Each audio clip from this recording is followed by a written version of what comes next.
That opening bird's eye view is extraordinary on many levels, just visually, but also theologically. We're seeing a God's eye point of view on the film. It seems chaotic, but it's actually incredibly intentional. We spend 2 hours as privileged surveillors. We see characters when they are vulnerable. We are privy to their secrets. We share their most intimate moments. Every movie that we watch is a conversation. Welcome to the Catholic Film Club. My name is Michael Coy, and this month we're talking about The Conversation, directed by Francis Ford Coppola, starring the late Gene Hackman. Earlier this month, I released a video essay about the film, introducing some ideas that I had about it, but also asking 3 questions about the movie. Why does the main character always wear a raincoat? Why does he love jazz? And his name is Harry Call. Who's watching Harry? You wrote in some answers. We've got some ideas too, and I'm very excited to have our special guest here to help us break this movie down, Dr. Richard White. Dr. White, thanks for joining me. Oh, I'm excited to be here.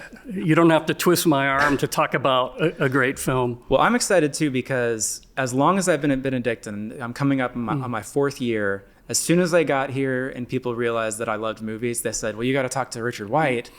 We haven't talked till this very day, so I guess I had to create a podcast to give an excuse for us to meet up. Well, hopefully this will be the beginning of many conversations. What is you're a professor of theology at Benedictine. Right. And I understand that you're writing a book, though, about cinema and beauty. What is it about movies in general that have impacted you personally? What is it about this art form that moves you? I think that as I look back on my life, at every turn, movies have been there to help me consider the great questions, whether it's friendship or love or any number of themes. It's because it is a genuine art form, it's all there. And for me, yes, I've been entertained by movies, but I delight in the art form and this looking at life through images visually is a way to go into a character and identify with it and look at something from a particular point of view, and then to come back out of that and see things that we didn't see before, or that we knew, but we couldn't really appropriate without entering into this story. So that's what I'm looking for in great cinema. Does it express what is human truly or not? Well, I'm glad you're saying that because, yes, this podcast, we say that it focuses on craft and conscience. And I find that a lot of film commentary today, it is very concerned mostly with the craft and how a director did this technically or did this cool editing style. But I want to just talk about engage with what movies are actually about. They should be about life, so let's actually engage with them. And sometimes that's going to have a theological realm. Sometimes it won't. But I mean, I think that I'm really glad I'm having you on for this film, The Conversation, starring Gene Hackman, because I think it's a perfect example of a movie that is really all about one person, the inner life of one person, but the aesthetics and the artistry completely reinforces that and puts us into his worldview. And so I just want to ask you as well, what is your relationship to this movie, The Conversation? Well, I'm a child of the 1970s. So actually, Coppola and The Conversation fit into this time in my life that was so formative. I'm very jealous. Yeah, right. Well, but with The Conversation, I actually think that the 1970s, especially from about 1970 to 1974, 4 or 5 year period there, where there was an honesty in cinema and an artistry that I think is one of the high points of American cinema. check one. Okay. Also, I'm naturally drawn towards personal, intimate, character-driven movies. Check. Okay. And then Gene Hackman is one of my favorite actors. So the Conversation is a film from the early 70s that I think speaks honestly. It is a character-driven movie, and it stars one of my favorite actors, Gene Hackman. So I've always had great affection for The Conversation, and I've watched it many times in my life. And in this movie, he plays a surveillance expert named Harry Caul, C-A-U-L, who is hired to surveil a couple. For what reason, he doesn't know. He makes a very outward gesture to say that he doesn't care what they're talking about. It's almost, there's a theme in this movie of hearing without listening. But before we get into that, Gene Hackman, as an actor, what you say that he's one of your favorite actors. What is it about this man? Yeah, and one of my we're talking favorite in the wake of his death, a very tragic death as well. Several weeks ago. That's right. Well, he brings a kind of consummate toughness and power that you can't help but be drawn to, whatever role he takes on. I wouldn't call him necessarily an actor that has a wide range of roles, but he brings to every role that kind of sense of, he commands your attention. Even in movies which Gene Hackman has starred in that haven't been, frankly, that good, I'll watch them if Gene Hackman is in them because of that presence that he brings to a role. He's always the one that seizes the room, as it were. Yeah, it's like there's a live grenade in the room, and maybe you don't even know if it's going to go off or not, but you know that it could. Which is why it's so interesting that he's portraying a very quiet, reserved, private person. But it doesn't seem to go against his powers. I think he's using his powers as an actor. I think it's perfectly utilized for that. I think it's perfectly utilized, but I would say he's going against type. Let's not forget, he had made the French Connection before this movie, and which is explosive. Literally, right?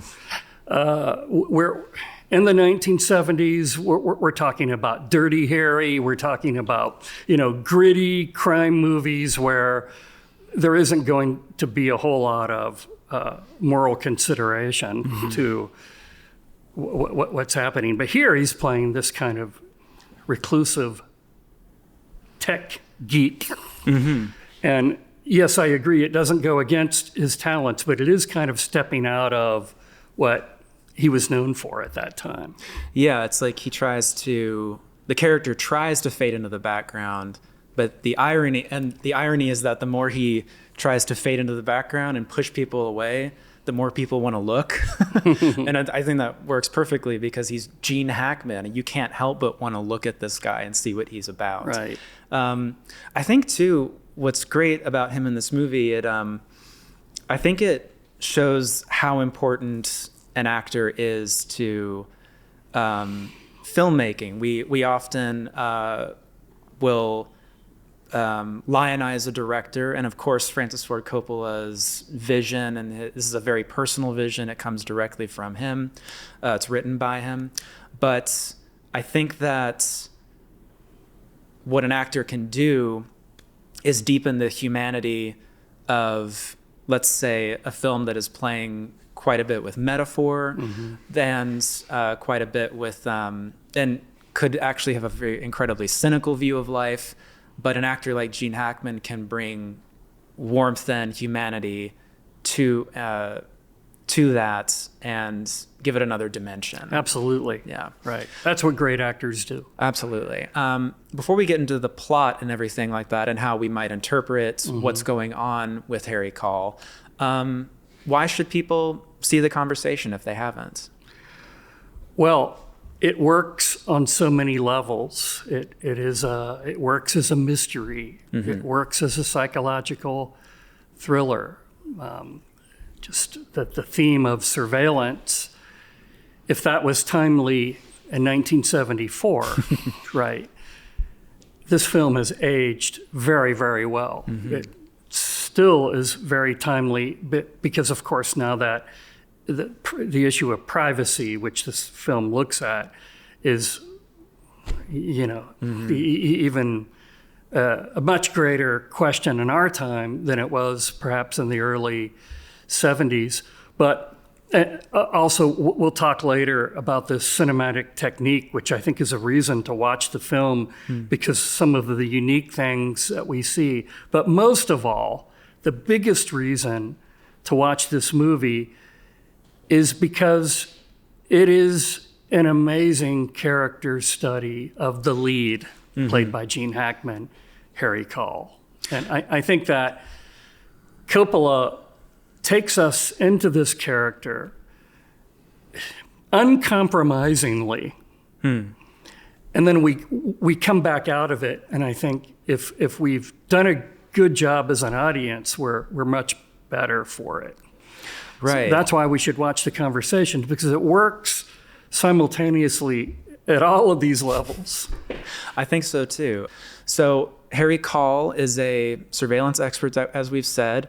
We open in media res in a scene in the park while he is surveilling a couple, and he has a team of about 3 or 4 people who are helping him record audio in various ways, helping him record video in various ways, or taking photographs at least of this couple.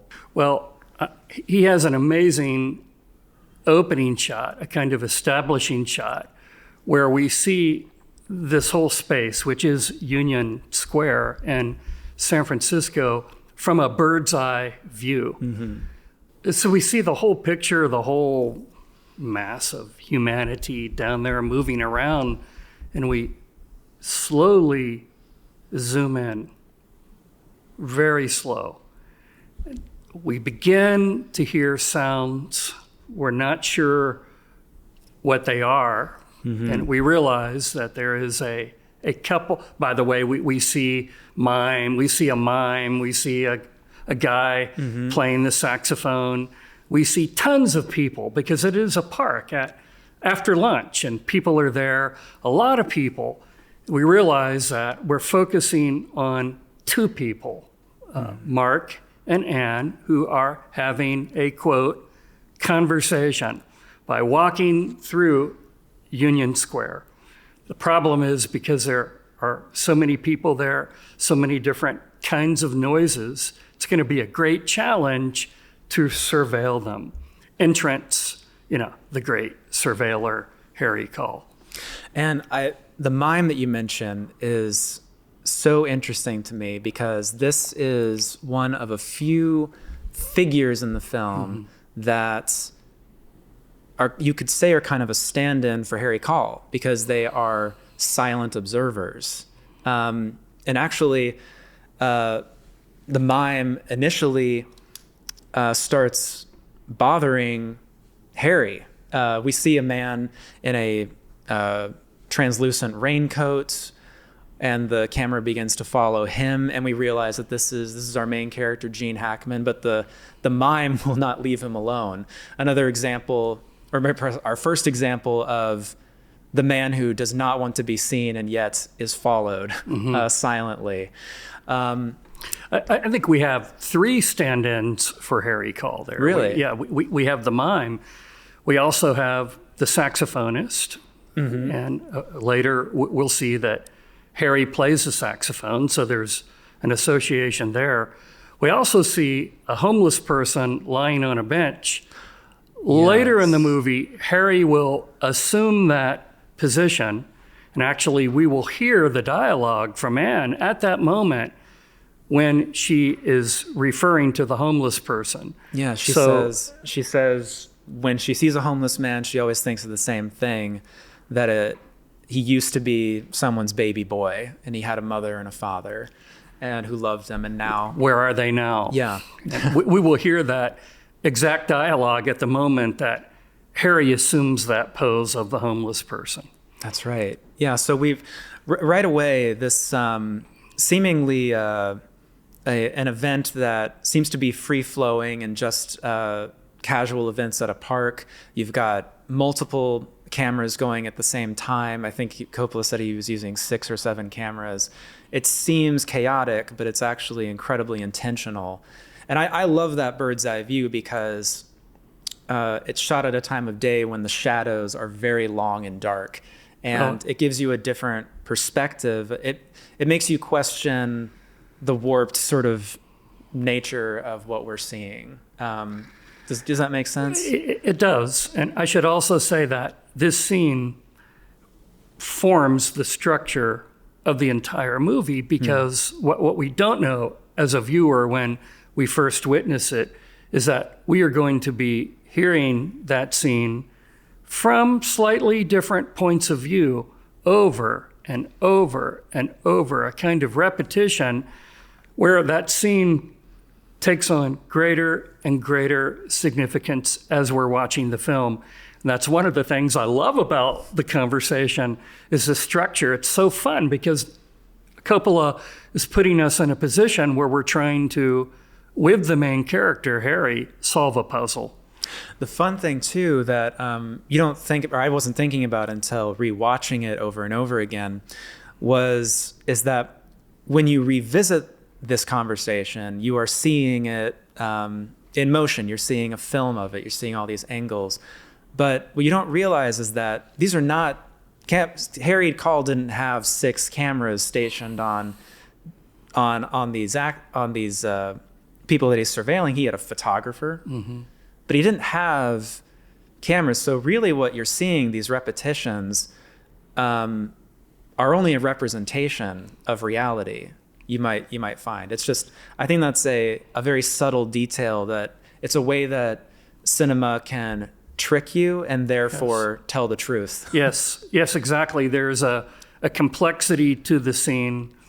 And you're exactly right. He's not just going back to that and cutting different points of the conversation. When he filmed it, he actually took the actors to a different square in San Francisco and had them repeat the lines again while they were walking around this other square. And he used the audio of that. Oh, fascinating. Yeah. Oh, okay.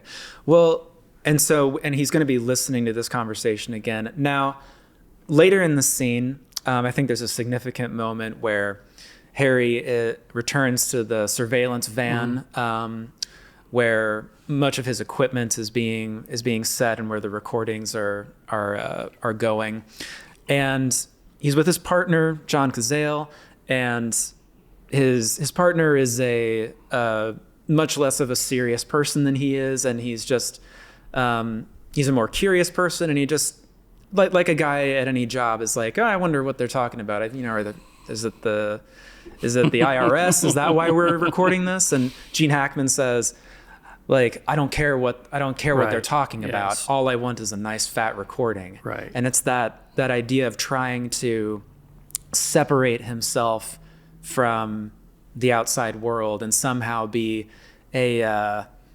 someone who observes but does not care or listen. Yes, this introduces a question that we will continue to think about throughout the movie: is what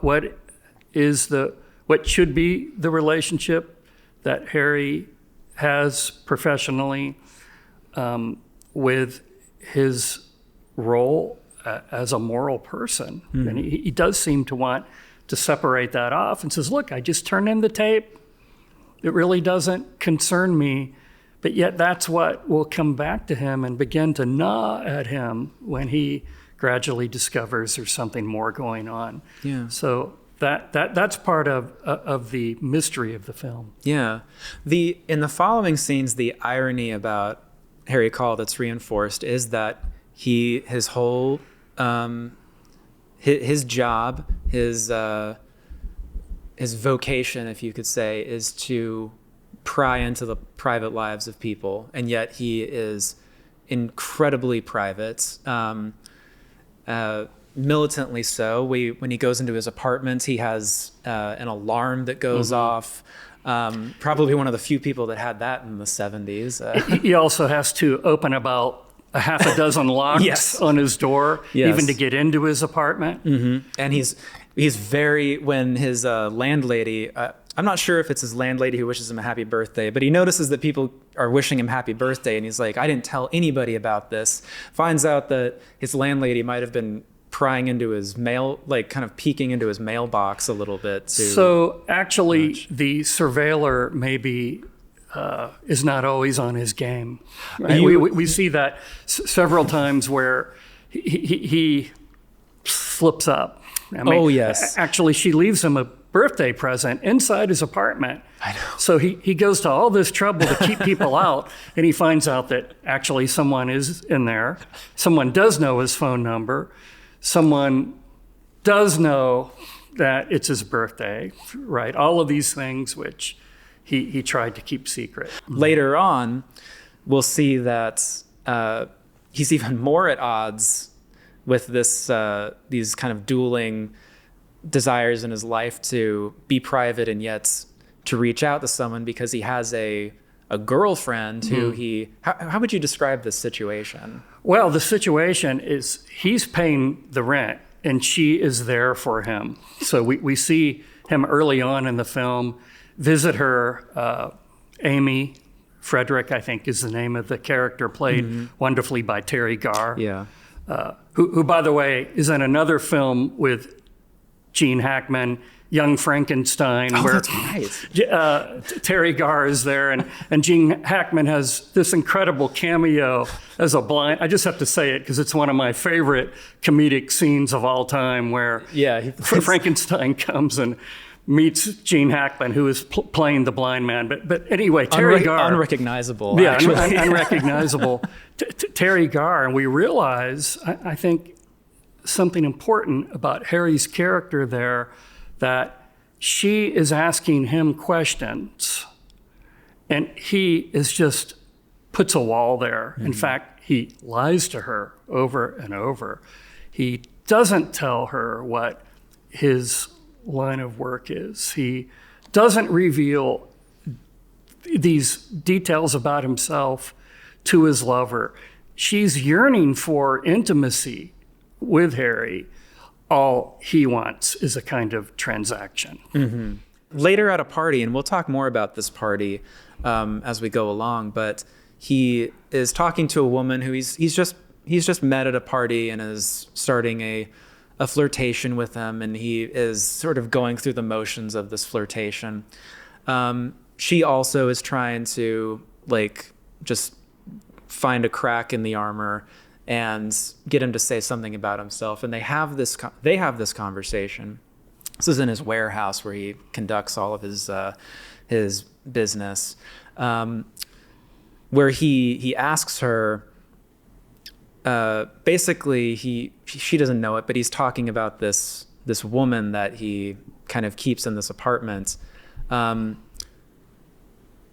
believe what he's saying is he's asking, imagine that you were a girl and there was someone who came to see you and you never knew when they were coming. You never knew anything about them. Right. Could you love them? And she asks, well, how would I know that he loved me? And he says, well, there would be no way of knowing. Right. So we see that actually, even though he put on this act that he didn't want intimacy or real communion, he does. He deeply, because at the end of that scene with Terry Garr, with Amy, she tells him, I don't think I'm going to wait for you anymore. And obviously this disturbs Harry. So we see that even though he's putting on this act that he wants privacy and he doesn't really want to enter into lasting or authentic relationships with people. He does. He does. And he does actually want to know about what Anne and Mark are talking about. He is interested in the reality of the situation. So he pretends that he's not, but he actually does. We see that Harry does have this yearning for the truth, the yearning for communion, even though he denies himself of that over and over in the movie. And how do you define communion in this case? Well, authentic relationships. I mean, certainly he has professional relationships with his assistant, Stan, right? But even Stan doesn't know much about his life. He doesn't know, for example, that he used to live in New York City. So what I mean by that is real, genuine sense of communication with other people. Coming out of himself to begin to love in a human way. He doesn't do that. He seems incapable of it. But yet I think he wants it. Coppola does a fascinating visual move in this film where he shows that whole little conversation. He does the same shot 3 times in a row. He starts on Meredith's face, dollies around to Harry, starts on her face, dollies around to Harry, and 3 times. And what we see there is the continuation of the idea of looking again and seeing something different. It seems to be the same, but it's different. This relationship that he could be starting with Meredith, it could be similar to the one that he had with Terry Garr, but it's not the same. It's different. There's a repetition, but it's only, the similarity is only an illusion in a way. It's an illusion. In fact, she's there not because she has any affection for Harry, not because she really cares about him in any way. She's there to get these tapes of the conversation. Yes. So he's, again, the surveiller is duped. I'd like to go back to the piece where we are introduced to Harrison Ford's character and the real plot is underway. So Harry has recorded these tapes. He has gotten them to a place that he thinks will be satisfactory to his client. He delivers the tapes to the director of this company, this executive, but the executive isn't there. It's his assistant, Martin Stett. Right. Played by a very young Harrison Ford before he had done anything worth noting, before he was Han Solo. And there's a contentiousness there because Harry wants to deliver this directly to his clients, and here's this middleman trying to get in the way. And it's an important scene because this is when Harry begins to suspect that there's more to this than meets the eye. I think Martin at one point says, well, you've heard the tapes, you know how dangerous it can be. Right. And Harry is probably thinking, no, actually I don't, right? So I think part of the motivation, I agree with you, he's a perfectionist. He wants to deliver the tapes directly to the director, but he's also curious now, more curious about these tapes. So we see him then he goes back to his studio. He works with the audio a little more, but there's a portion of it that he can't decipher because of extraneous sound that's going on in the square. So he works with it. He brings out what I gather is a fictitious machine that helps him clean up the sound almost miraculously, and he's able still impossible today. It's still impossible today. But he hears the words exchanged between Mark and Anne. He'd kill us if he can. If he had the chance. If he had the chance, right. He'd kill us if he had the chance. So those are the words he hears. And that causes him to think, well, gosh, maybe this conversation is going to be used for nefarious purposes. Maybe the director now is going to kill Mark and Anne because they're having an affair, presumably. And he lived in New York City before, where one of his recordings had actually led to tragic consequences. So now he has a crisis of conscience whereby he thinks that he might need to protect them from the director when he hears this little piece of dialogue, which is a key piece of information that he had not heard from the tape before. And after he's discovered this, we see later that talking about his guilt about people that were hurt in his previous life in New York City because of his work, we see him go to confession. And what do you think this confession scene reveals about Harry? Well, I think it reveals a lot about Harry because, okay, so first of all, he says it's been 3 months since my last confession. Okay, this communicates to the audience that he is trying to to be a practicing Catholic on the one hand, but on the other hand, the actual content of the confession is rather sad because he, on the one hand, he asks for forgiveness that he took the Lord's name in vain, but hypocritically, he was just condemning Stan for the same thing. He says that he's had impure thoughts while simultaneously having a mistress, right? And he also confesses, I guess most importantly, that his work has led to people being harmed, and yet he says, I'm not responsible. Right. So it seems that Harry lacks contrition. He lacks what is necessary to properly receive forgiveness. So I think we learn that even though he has a Catholic consciousness, and to his credit, this crisis of conscience, which gives him moral qualms on the one hand. On the other hand, we see that there's something missing there too, that he really doesn't have contrition. He really hasn't come to terms with his own responsibility and these terrible events.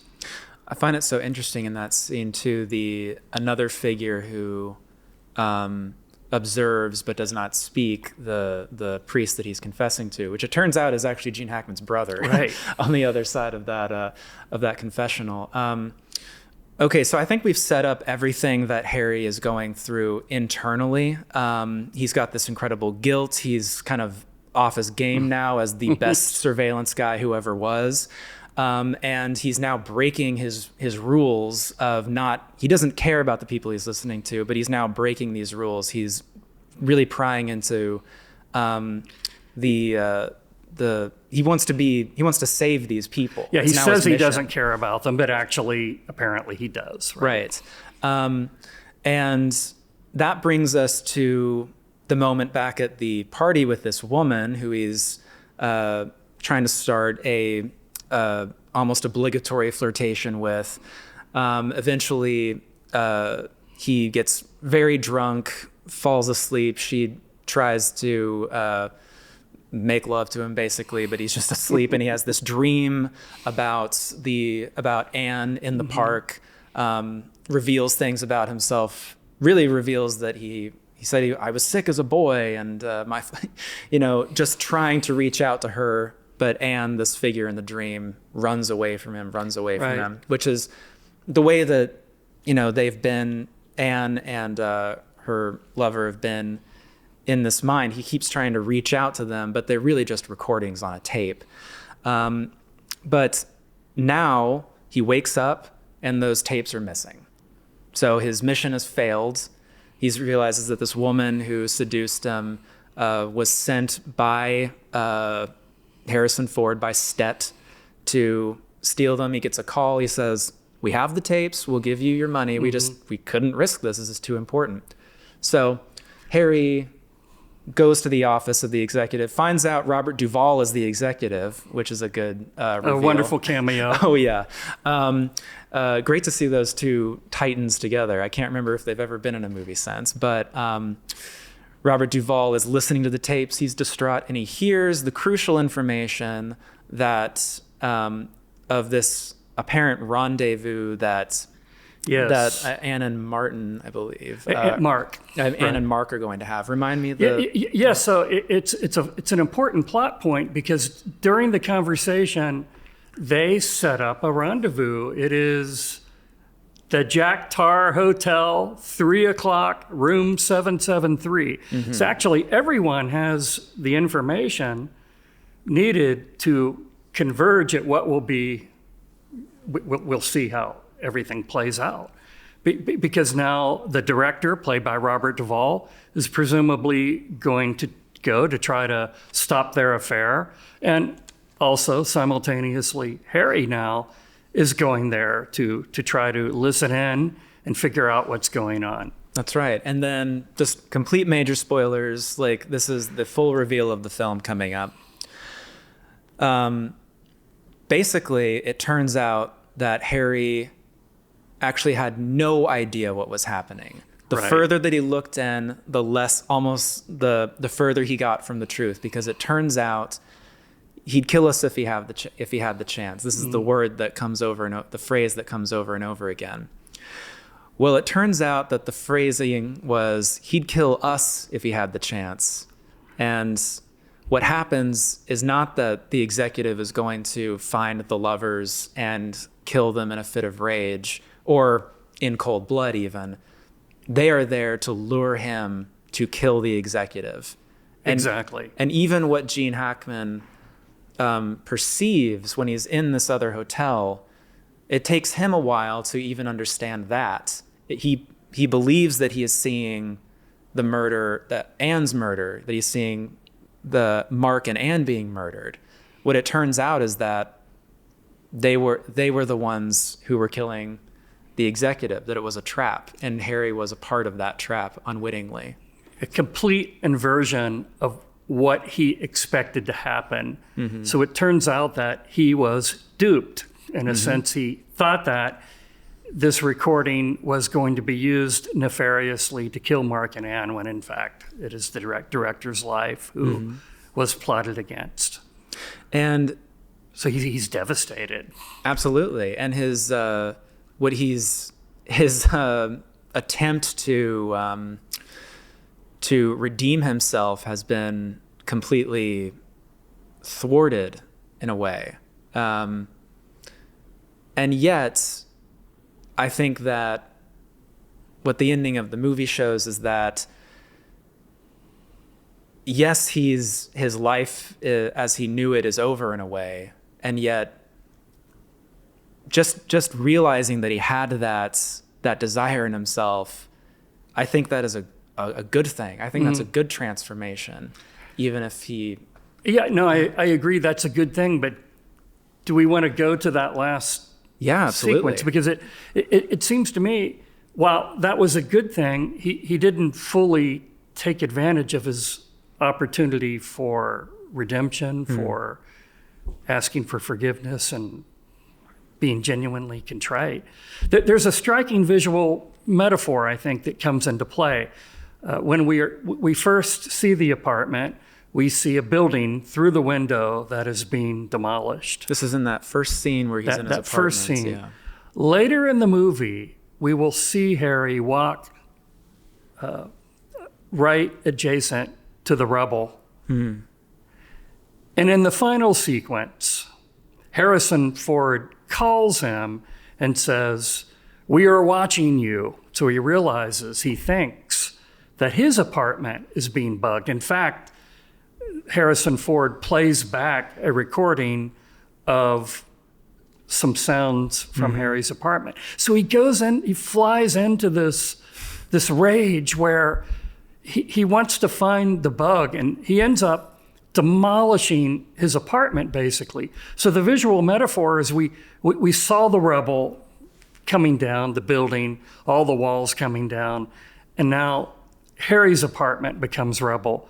And the final scene, the movie ends with this wonderful pan of the rubble of Harry's apartment. It pans left, we see Harry playing the saxophone.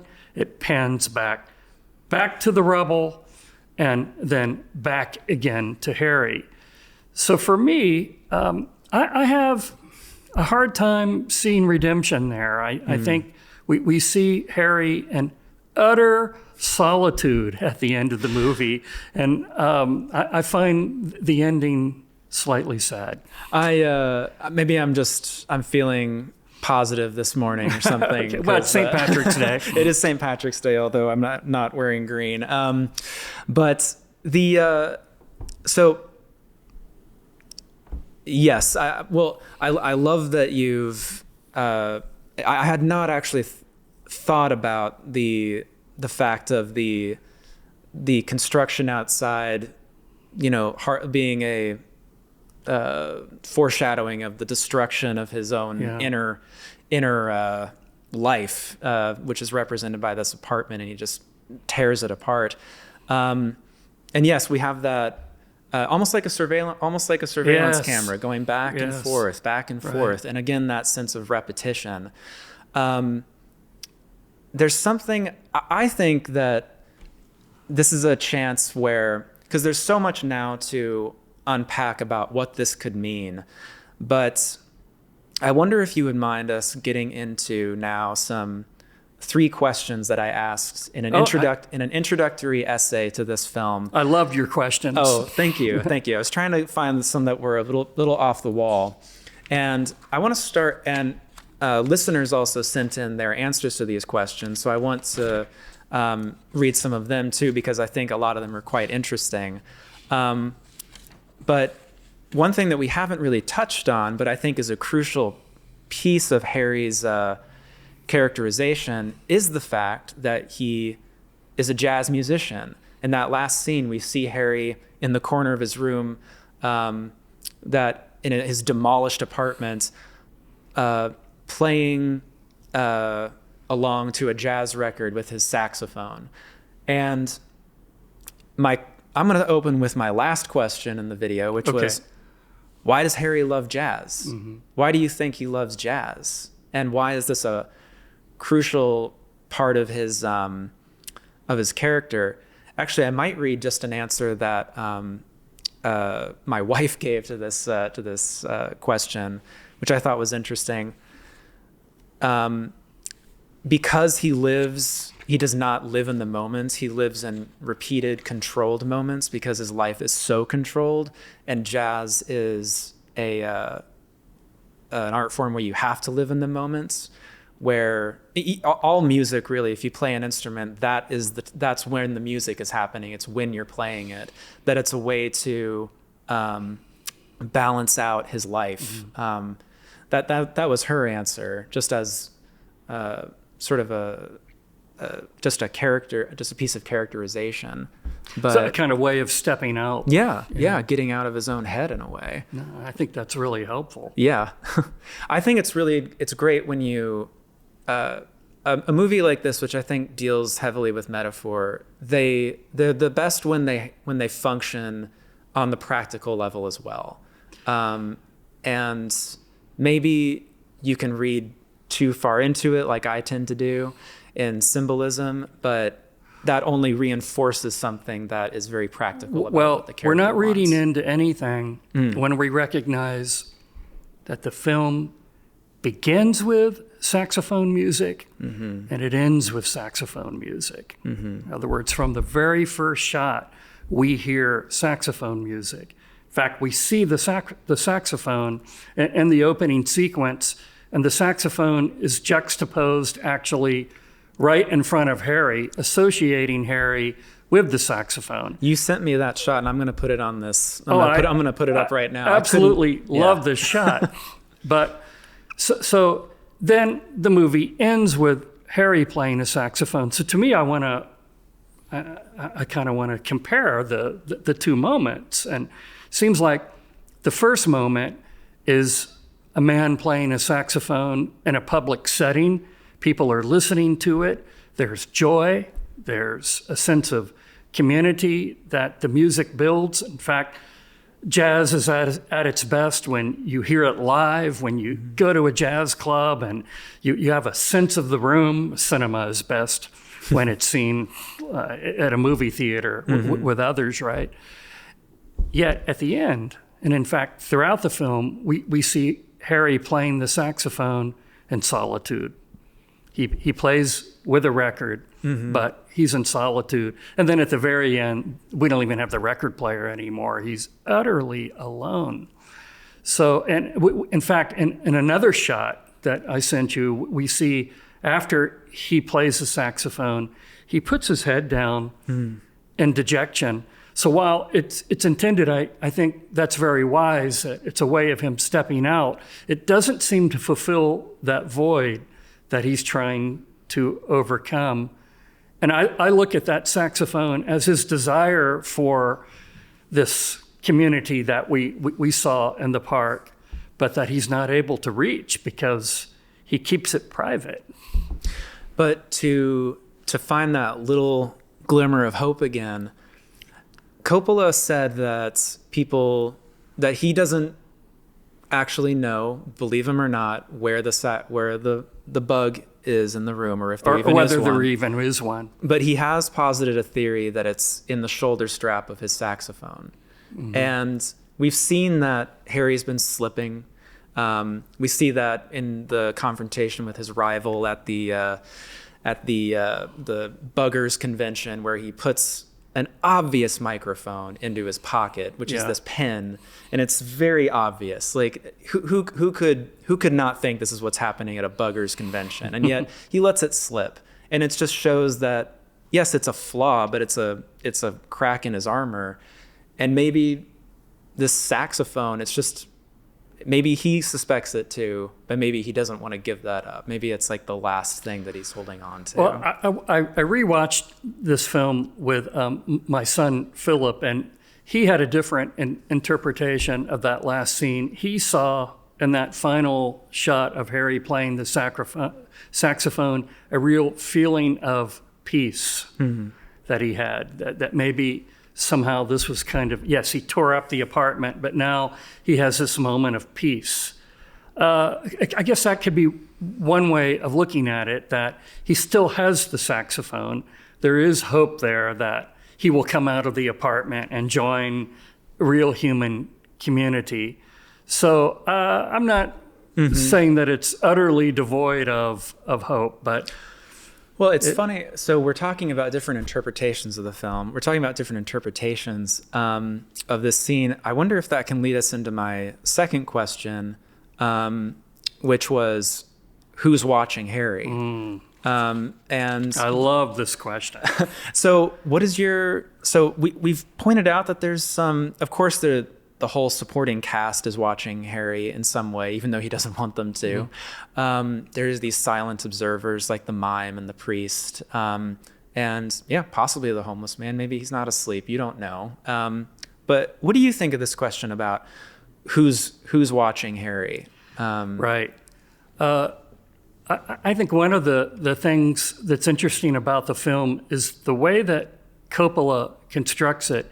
He never cuts away from Harry. Right. That is to say that all of the action of the movie is either from the point of view of Harry, or Harry is in the scene, or we're looking at something that Harry sees or knows. It's very unusual in a film, because usually you're going to cut away to something else, some other subplot. Even in Taxi Driver, this is kind of a precursor to, they cut away to another scene. They cut away. Yeah. So it's very, I'm not saying that it's completely unprecedented, but it's unusual. And so as I was thinking about your question, really, for me, who is watching Harry? Well, Coppola has made sure that we are watching Harry. We become the surveillors of the surveiller. And, well, how are we going to do? What grade are we going to get? Harry doesn't finally do he technically gets the tape, but he loses the bigger sense of what it meant, right? So I think the challenge for us is to put together not only the puzzle of the tape, but to put together the puzzle of Harry, and to walk away from the movie with, well, what do we learn with being with this man for 2 hours? And then, if I may, really, that's what every movie is. Is we spend 2 hours as privileged surveillors. We see characters when they are vulnerable. We are privy to their secrets. We share their most intimate moments. Every movie that we watch is a conversation. So how are we going to use those 2 hours? Are we going to enter into the conversation with integrity and really step back outside of it and grow from it? Or will we divulge our own maybe worst elements or our own whims? So to me, it's a kind of metaphor for cinema. For watching movies. For watching movies, right? Well, one of the things that movies do, like let's say a lot of people compare movies to video games, but I think the thing that separates them is that one person ultimately is showing us how to watch. So for instance, I think about this last shot. Is that what, like, we don't have the power to look over at Harry. What we're seeing, Coppola is controlling that we're looking at Harry. Now we're looking at an empty space. Now we're looking at Harry, an empty space. So for me, I wonder from that point of view, okay, then I think about, okay, what kind of perspective are we supposed to look at Harry from? And I think also about the shot above that opens the film. I said it in my short introductory essay, but I think we're seeing a God's eye point of view on the film. What I wanted to explore more is, what is it saying about a God's eye point of view? Because as we've talked and as we've, it's made me think like, okay, Harry wants to see but not take part. So he's almost looking at it from that deistic point of view of there is a God, there is a creator, but he doesn't interact in our lives. There was a beginning, but he doesn't do anything to us, for us, doesn't care about us. But that's not obviously the world that he wants to live in. He wants to live in a world where things can be done for other people. I don't know. What do you think? That opening bird's eye view is extraordinary on many levels, just visually, but also theologically. It really stands right at the beginning of the movie as a kind of invitation for the viewer to reflect upon the fact that we are all being watched. We are all subjects of God's loving providence. But God is all-knowing. God is all-loving. God loves us. He knows what's good for us. And so he is able to look into our hearts and see what we need. And we, in our freedom, have the capacity to respond. Harry, it seems, usurps this godlike role of looking into people, but he's not all-knowing, right? No. He's not all-loving. He is seriously flawed. And so I think part of Coppola is raising the question, is this even something that's ethical? Should we even take up this task of trying to survey, given all of the dangers that flow from really original sin? Yeah, because I think still that Harry has a bit of a God complex, that his work has given him a sense of omniscience, because he can look at time over and over again. He owns these moments in time, and he thinks that he can see further. He thinks that he's omniscient. Of course, we realize at the end that he's not. He is his perception is completely flawed. And I think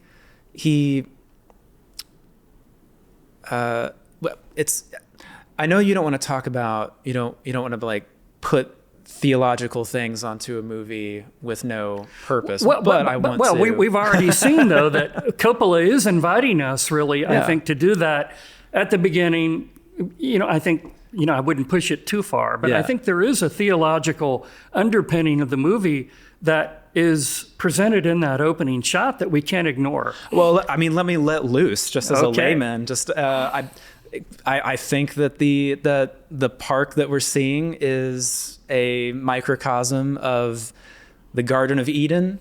I think that Anne and Mark are stand-ins for Adam and Eve, who are trying to usurp God, who the stand-in in this case for them would be the executive. They want to be like God. And Harry, I think that he, in a way, thinks that he's their protector, but at the end, it might turn out that he is the snake, that he has actually helped.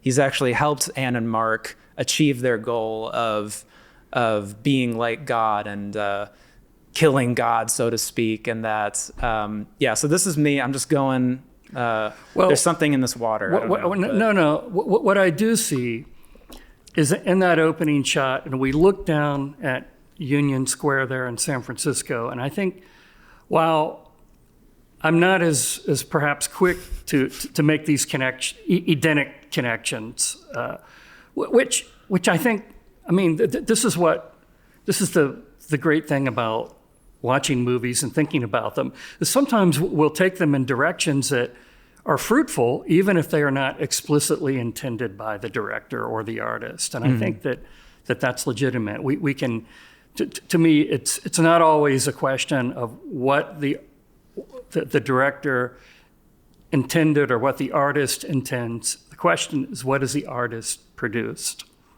Right. And sometimes that takes on meaning that perhaps was not explicitly intended, because we're taking our life experience, we're taking our values, and we're having a conversation with the vision of the director. So I'm not opposed at all to making these things that might not be explicit.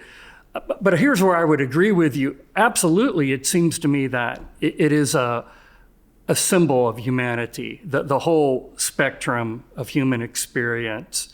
You could say we see in this vast swath of people, different kinds of people, homeless people, happy people, sad people, people with problems, right? People who are just trying to grab lunch, people who have really very evil intent, like Mark and Anne, and people like Harry who are trying to find their way. So I like that part of it. Well, I think it's just like, to me, death of the artist, a lot of people take that to mean that the director is not the primary voice of a film. I don't agree with that whatsoever. Sometimes he's not, sometimes the actor, but there is going to be one primary voice. But what I do take it to mean is that the movie is what the movie is. Right. You can make a movie and maybe it will have a pro-life connotation. And if the evidence is there, whether or not you intended it, I think it happens. Sometimes a director doesn't have control over how a film is perceived, and they could have accidentally put something in there that they didn't intend. Well, again, this is a flowing process, this process of receiving a work of art and bringing to the work one's own history, which the director doesn't know about when he produces the work, right? Yeah. So your concerns, your values, your history, your life experience, it's an encounter. Again, a conversation, which leads to lots of different reflections and lots of different directions that we take it. It's so exciting. So I love talking about watching movies and talking about movies with other people, because you're seeing things that maybe I didn't see, maybe I see things you didn't. That's why I wanted to have you on, so that you could, I gave my perspective in my essay, but the whole idea is like I talk and then I listen, because I just want to hear what everyone's talking about. And me too. There you go. So I asked those 3 questions. Why does Harry love jazz? Who's watching Harry? And I want to close with my first question last, because the first image of Harry that we see overhead is Harry Call in this translucent raincoat in broad, blinding daylight. And he's wearing this throughout the entire film. Just about. Yeah. Whenever he's out and about, he's got this raincoat. For me, I wonder if it says something about his personality, that he's always waiting for it to rain. He's always, it's a way of saying that he's always prepared for the worst in a way. But Coppola's interpretation on the commentary was that he wanted that to be a symbol for transparency, that there are many transparent surfaces, some that, I mean, if you think about it, don't actually make a ton of sense. Like in his office, there is just a translucent sheet of plastic hanging in different parts of his office. So it does, that does come through quite a bit, but I wonder how you see this raincoat, what it can mean. Well, I think this idea of it's translucent is noteworthy. Also, when you consider the name Harry Caul, C-A-U-L, Caul is actually a word that means a membrane of a newborn. So that you could say that the coat is literally a caul, right? That covers Harry, that we see through. And finally we do see through, even though he's trying to block everyone from seeing through. We are able to see through. And he has 6 locks on his door. Now he has another layer of clothing to try to keep himself from the outside world, but it's not working. So you told me about this notion of the caul, and I had absolutely no idea that is what I didn't know what a caul was. But it's kind of perfect because apparently it's his birthday. Right. the film opens on his birthday. But basically, the same time he begins to have a conscience about what's going on. Oh yeah. Absolutely. So there's maybe a new birth that's taking place in him. And so he has a caul. I just think that's kind of a beautiful interpretation that goes into Coppola's interpretation of the transparency of the caul and of a birth of his conscience, his conscience in a way. Well, Dr. White, thanks so much for coming on this show. It's been a real pleasure. I hope we can do it again in the future. It's been my pleasure. Again, you never need to twist my arm to watch a movie or to talk about a movie, so I am at your disposal anytime. Is there anything about the cinema you'd like to make sure that people, that you would like people to walk away if they're listening to this podcast and try to think about it differently? Well, maybe the question of how to receive films, how to watch a film is something that's a skill that we, I think, develop by watching movies. And I would just say we should try to avoid this idea that cinema is merely a diversion from reality, and rather think about movies, first of all, what is the visual language that is being employed? How is cinematic technique being used? If you're watching the movie 1917, probably you should notice that the director is trying to make it look like it's done all in one shot. So we should get in the habit of asking what the visual language of a film is and why it's being used in that way. But then, secondly, to step back and say what's being communicated by that language. What is the meaning?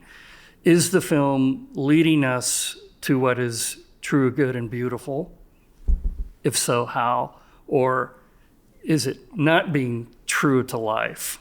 And if so, how? So we should be critical in our reception of movies. And when we do that, movies can be a wonderful opportunity for growth, for even evangelization as we engage our culture and talk about films that even culturally compromised films that can still be very helpful to us and our dialogue with culture. That's what this show's all about, craft and conscience. And I'm And so that's happy. it. So happy you're able to I join love us. what you're doing. Thank you so much. Thank you all for joining us. This was the Catholic Film Club. I'm Michael Coy. Every month we cover a new film, and I'll be putting out an introductory essay and with questions that you can answer, and I'll read them out on the show just like I did today. Next month we're covering Guillermo del Toro's Pinocchio, the stop motion one, not the remake done for Disney Plus. Find that on Netflix. It's a beautiful exploration of humanity, really. And you can find us on our social media. And again, this is the Catholic Film Club, brought to you by the Center for Catholic Media at Benedictine College in Atchison, Kansas. God bless.